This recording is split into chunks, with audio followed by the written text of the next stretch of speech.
My definition of self-care is taking an honest accounting of your emotional wounds and bringing the nurturing you need to yourself. Not what your partner needs, not what your kids need, what you need.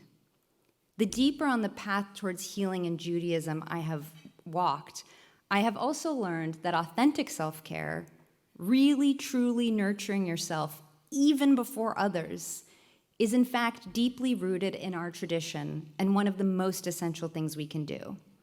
This might not seem obvious. Self-care could really be core to Judaism. I believe it is.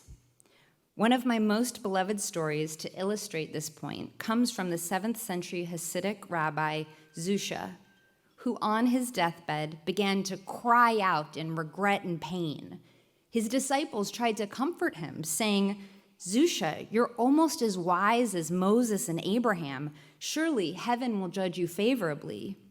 Schuster answered them, "It is true. When I get to heaven, I won't worry so much if God asks me, 'Schuster, why were you not more like Abraham or Moses?' But what will I say when God asks me, 'Schuster, why were you not more like Schuster?' I think of that every morning. Why am I not being more myself?" If we were each given a unique spark, doesn't it make sense that whatever bigger force there is out there wants us to shine? Why give it to us otherwise? That bigger force wants us to protect the precious flame it has given us and not get burnt out. Here's how I see it. If Adonai, Shahina, Lady God, the animating force of the universe, or science, or energy, or randomness, or nothingness, or whatever you want to call it, gave us some spark that brought us to life, is it not our duty to take care of that divine gift as an act of gratitude? In fact, isn't that the very first thing as Jews our tradition instructs us to do when we wake up? Every morning before we start scrolling our text messages or checking in on the news, and spoiler alert, it's usually bad, we are to give thanks for the profound miracle that Lady God woke us up at all. We sang Moda Ani.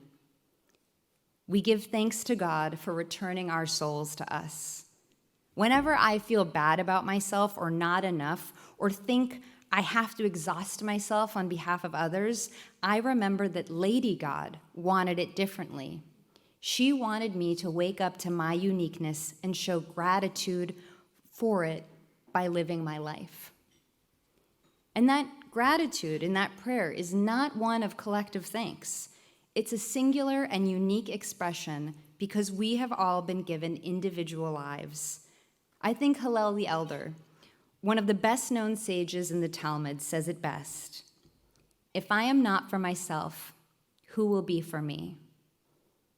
I always think it bears repeating. If I am not for myself, who will be for me? Doesn't that question strike you as contemporary, as something we're all thinking about now?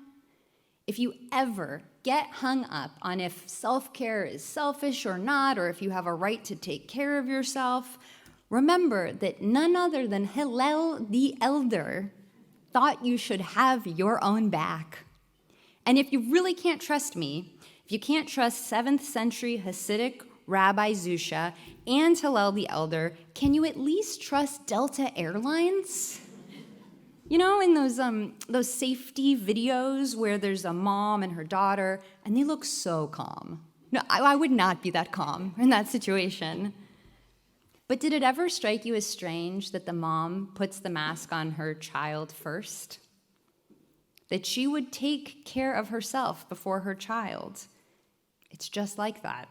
You can't help anybody, not even your child, unless you are healthy yourself, unless you can breathe. Now, I am thrilled that in the past few years, the idea of taking care of our mental health is mostly not something to be made fun of or questioned, at least not in public. Not thrilled it took a global pandemic and its aftermath to get us here, but okay, at least we're having the conversation. But while it's generally accepted that taking care of your mental health is important, I do still think it carries the stigma of being for neurotic people, something selfish, when if we were good people, wouldn't we be taking care of far more pressing matters? I'd like to suggest that prioritizing your mental health is one of the most pressing matters of today, because if you are not dealing with your issues, they are dealing with you. And quite possibly, they are dealing with the people you love the most.